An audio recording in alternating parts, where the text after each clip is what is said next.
What can AI do for you? That's our Techstination. Joining us from Microsoft is the Global Head of Marketing for Search and AI, Divya Kumar. Hi, Divya. Hi, Fred. Thanks so much for having me. Well, a pleasure. So AI seems to be in the news every day, and there seems to be a fair amount of confusion about it. Is it good? Is it bad? Lots of questions. Microsoft has a pretty big stake in OpenAI, maker of ChatGPT, and is bringing the technology to consumers. Give us the overview.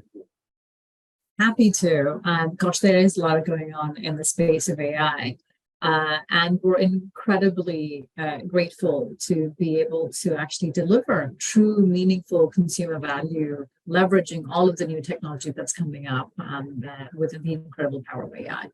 On Feb 7th, we announced leveraging some of the greatest of the latest GPT technology coming out with a partnership with OpenAI, infused with Microsoft technology and search. The new Bing experience. So Bing has already been a search engine that's been in the market, but we've essentially been able to take some of that AI and use it as an underlying model for Bing and essentially reinvent what search is capable of with AI. We've introduced chat into it. We've enabled search to be a lot more accommodating of human speak, shall we say, as opposed to how we're used to doing search, which is just typing in a few keywords to be able to do search. Now, instead, it processes natural language. You can ask questions exactly as you're thinking it, and Bing can give you a great starting point. It can actually distill the world's information that is on the internet and give you a summary as a great starting point, and then with all of the citations, so you can still do your research, verify your information, and it can also generate net new content for you. And that's really the power of generative AI. Really interesting. For people who haven't tried this yet, I encourage them to do that. But tell us more about how this can really be useful, maybe some real world examples. Absolutely. So I think I'll start with maybe even setting context. And a lot of people don't even, I guess, maybe even recognize this, even though search is something that everybody uses every day. About 10 billion queries happen every day through a search engine. And almost half of those queries or search questions go unanswered, because most of the questions like, a website that you want to go to, search is great for that. Or if you want to just find, hey, what's the weather or what's the stock information, search is great for that too. But where search doesn't quite fit, it isn't quite designed to do, is where you have multiple parameters questions. So let's say, example, I'm shopping and I want to say, hey, I want to find the best coffee maker under this price that can fit under, this is the kind of countertop I have. And what the new Bing can do with AI is actually look at all of that different parameters I've given it and give me a response. Because today, if I were to do that, I have to have one tab open for coffee makers under this price, and another tab open and another search for, okay, coffee makers of this size, and so on. So you could almost, I already have like 5 tabs open to do the research. I can do all of that in a single search with the new Bing. And that's just one example. You can see how we could do that for travel, where I'm asking multiple questions and it's a great starting point. And even more incredible is that I can now chat with my search engine. So now that Bing's given me an answer, I can just do a follow-up question and be like, okay, that particular coffee maker sounds great. Tell me more about the specifications of that. And then Bing just gives me another answer. And then I can ask it more questions on top of it. And I can continue to sort of refine, which is not something that you can do with search or even thought about doing with search. And so that is something Bing allows you to do as well. And I can generate content. So now that, let's say I've done all of this research and I need to convince my husband to buy a very expensive coffee machine, I could just ask Bing to say, hey, now can you summarize this research and make a compelling argument for why we need this coffee machine in my house? And Bing will do that for me, and I'll make a few edits and then I'll send it to my husband to make my convincing argument, right? So again, things that we never thought a search engine could do for us, we can do that. And of course, on top of it, we've also introduced the ability to create images. So now I can even ask Bing to create an image for me to inspire this conversation with my husband for the best coffee machine, and we can go from there. Wow, I can envision teenagers using it to make the case for a raise in an allowance or something.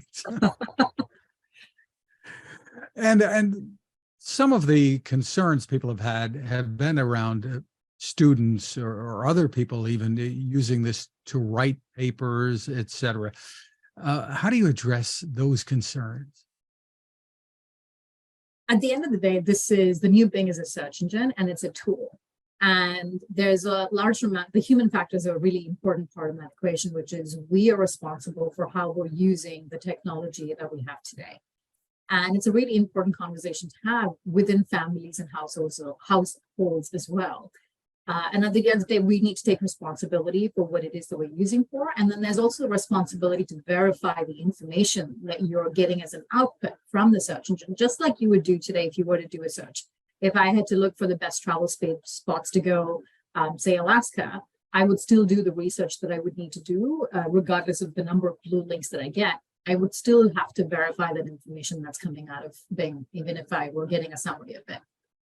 That's interesting that you say that to verify. I'm sure you saw as well a 60 Minutes episode with Scott Pelley, and in this instance, Google was on, and I mean, the impression you were left with was that this technology sometimes makes stuff up.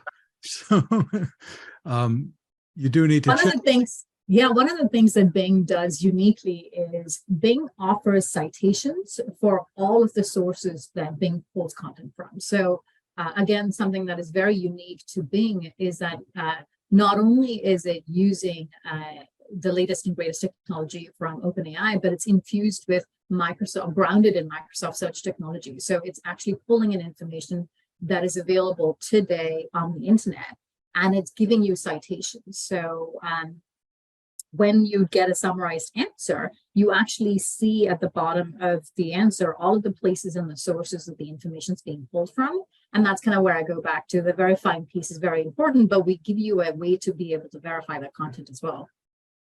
So, you know, there have been calls from some pretty big names in tech to slow down or pause the development here. What's the view at Microsoft about that? We think AI is an incredible and powerful technology. It is still an emergent technology, and that is why we think there is a lot of consumer opportunity that AI can help us address, and that we have to do it in a responsible way. And this is why responsible, safeguards and all of that is not an afterthought. These are things that Microsoft has worked closely with OpenAI as well. And we have a team of people focused on bringing AI responsibly to market as a foundational element of how we design our products. So we do think there's an aspect of how we need to be thoughtful and measured in terms of how we roll this out, which is why we actually rolled it out as a preview. And we're letting people in a measured pace and taking feedback so that we are being responsible in terms of how we're introducing this technology to the market.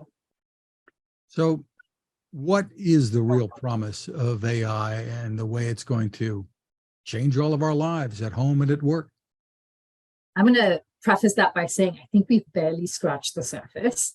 But what we think AI can do, and we believe AI can do, is that it's a huge time-saving mechanism, right? It takes out the drudgery of what you don't want to do in your everyday search experience, or whether it's writing a document. And there's a lot of things that AI can just sort of take the burden so that you can enjoy more of what you really want to do. So it introduces efficiencies, it introduces time savings, it makes you just more productive, but also gives you a way to pursue something you're really passionate about by not letting you maybe worry about the things that are less fun in the things that you do, just like having, like staring at a blank screen and having a writer's block, where now I can start to create content with a simple prompt saying, hey, write content about volcano, and it would just give me a great starting point that I might not have had, and I might have just stayed staring at that screen for a few hours. Very interesting. So for people who do want to give this a try, you mentioned rolling this out in a measured way. What should they be doing? How can they do it? Well, I'd encourage everybody to go to bing.com. There are a few test queries that they can actually start to try to play with. gives you examples of scenarios of the kind of things that you can do, like help me plan a meal planning for a 5-day week, if with vegetarian ingredients, or help me shop for something, or help me plan travel. So there are some fun queries that we've put on Bing that people can kind of start to think about, oh my gosh, these are the different ways that I can actually try the new search engine. And then you can sign up for the new Bing. And, we have a wait list and we're letting people in slowly, but that's a great starting point. So go to bing.com, sign up for the wait list, and you will get an email from us. As we like to say in the business, stay tuned. There's much more to come. Divya Kumar, thank you so much for spending time with us. Thank you, Fred, so much for having us.